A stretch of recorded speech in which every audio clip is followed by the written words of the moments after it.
의학의 발달로 인간의 수명이 많이 늘어났다는 통계를 자주 접하게 된다. 그러나 아직도 많은 사람들은 건강하게 장수하기를 소원하고 있다.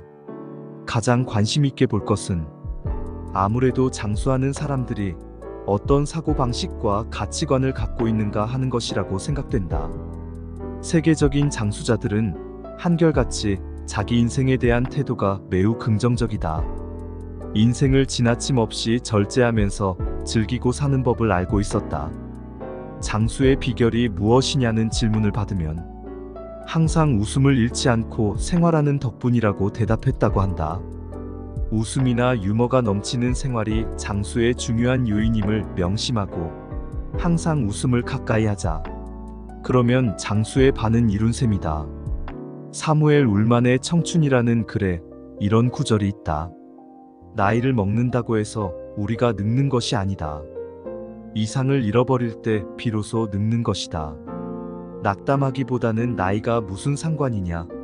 아직도 할 일이 많은 거라고 생각하며 끝없이 새로워지려고 노력하는 사람은 쉽게 늙지 않는다. 구독과 좋아요는 큰 힘이 됩니다. 오늘 만나볼 책은 황수관 박사의 신바람 나면 살만 납니다입니다. 웃음이 아무리 좋다지만 뭐 웃을 일이 있어야지 하는 사람은 지금부터라도 생각을 바꾸는 게 좋다.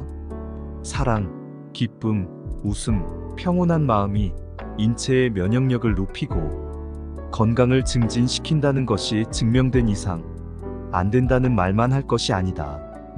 보다 많이 웃기 위해 노력해야 한다.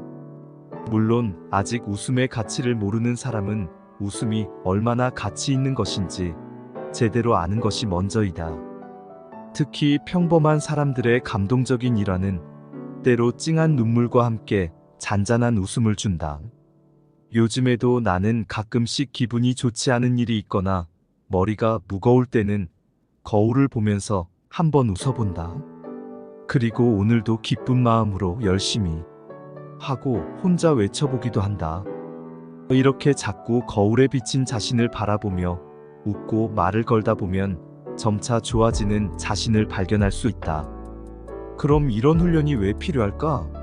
사실 누구나 배꼽이 빠질 만큼 우스운 얘기를 들었을 때는 웃음을 참지 못한다. 그러나 문제는 우리 일상에서 그런 순간이 그다지 많지 않다는 것이다.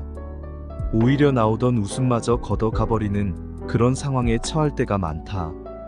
그러니까 언짢은 일이 있을 때도 웃음과 유머로 응수할 수 있는 여유를 가지려면 먼저 스스로 잘 웃는 연습이 되어 있어야 한다.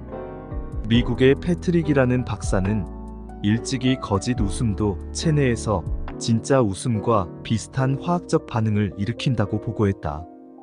그러니까 일부러 웃는 척하면 진짜 웃음으로 바뀌고 웃음이 주는 여러 가지 유익한 생리 변화가 일어나며 스트레스가 줄어들게 된다.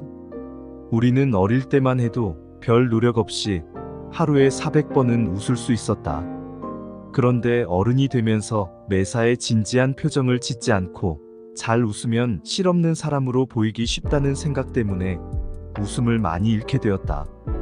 그러나 이것은 건강에는 조금도 도움이 되지 않는 일이다. 유머를 모으고 나누며 잘 웃는 사람과 어울릴 필요가 있다. 유머는 항상 찾는 사람을 찾아다닌다. 웃음과 유머는 또한 모든 것을 여러 각도에서 생각하는 탄력적인 마음을 가지고 있을 때 생활화될 수 있는 것이다. 또한 웃을 수 있는 마음은 감사하는 마음에서 나온다. 성 프란체스카는 별 보고 감사했더니 달빛 주시고 달 보고 감사했더니 햇빛 주시니 감사하노라고 했다. 그 정도는 되지 못하더라도 매사에 감사하고 즐겁게 생각하도록 노력하면 건강의 반은 이미 얻은 것이나 마찬가지다. 장수자들은 한결같이 자기 인생에 대한 태도가 매우 긍정적이며 끊임없이 틀을 깨면서 변화하고 주위의 모든 것으로부터 배우며 운명에 대해 용감하고 자신에게 주어진 삶을 사랑하면서 즐긴다. 이것이야말로 늘 청춘으로 살며 장수할 수 있는 비결이다. 이 책을 만난 모두의 삶을 응원하며 지금까지 신바람 나면 살만 납니다였습니다.